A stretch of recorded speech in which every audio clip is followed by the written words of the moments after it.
Congratulations on taking the challenge. I commend you. Define commend. Here's the definition of commend. Praise formally or officially. Okay, alright, I was right. So we have here two new lamps that need to be installed. This one's an LED, very nice LED 11-inch flush mount. And then we have a nice, what does that say? Tiffany Crystal Leaf semi-flush mount.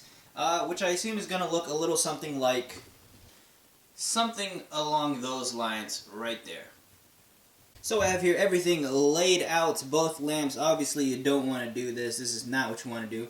I don't know why I have butter here. Disregard the butter, guys. I was just enjoying my butter and working on my coloring book until I said, hey, let's work on the lamps. And that's what we have here. Here we have the 11-inch flush LED mount. Not bad looking, from General Electric. I'm sorry, Commercial Electric. And then here we have the glass and other bits and pieces from the other one. So first things first, guys, don't lay your crap around like this. This is not the proper way to work. I'm doing it because I know what I'm kind of doing. So the Commercial Electric flush mount lamp is going to go here in this hallway. Already you can see I have the bracket up. Very simple.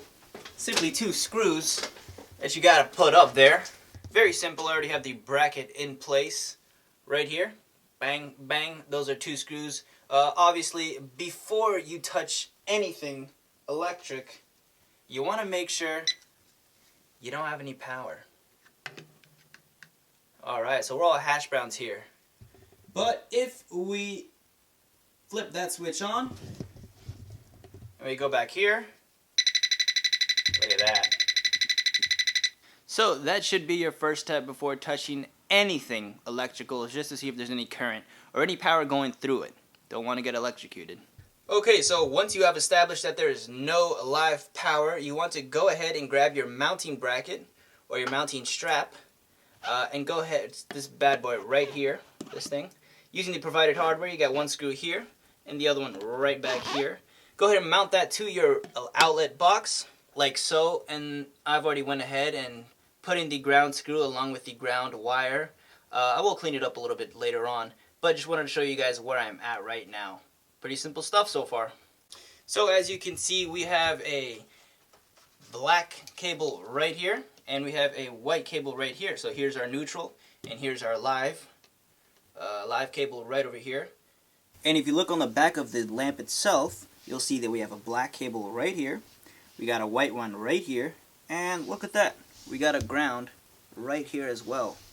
So you can probably tell what's going to happen next. We're giving up! So your hardware included does come with these wire connectors that need to be connected from the lamp to your outlet box.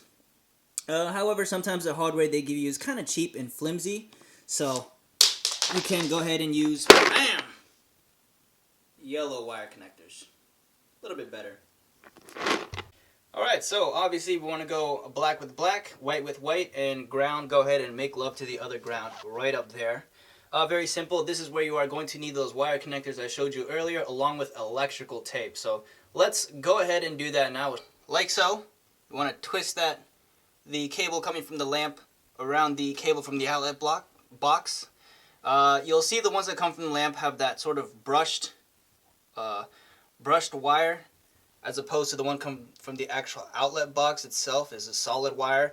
What you want to do is grab the brush looking one and wrap it around the one coming from the outlet box.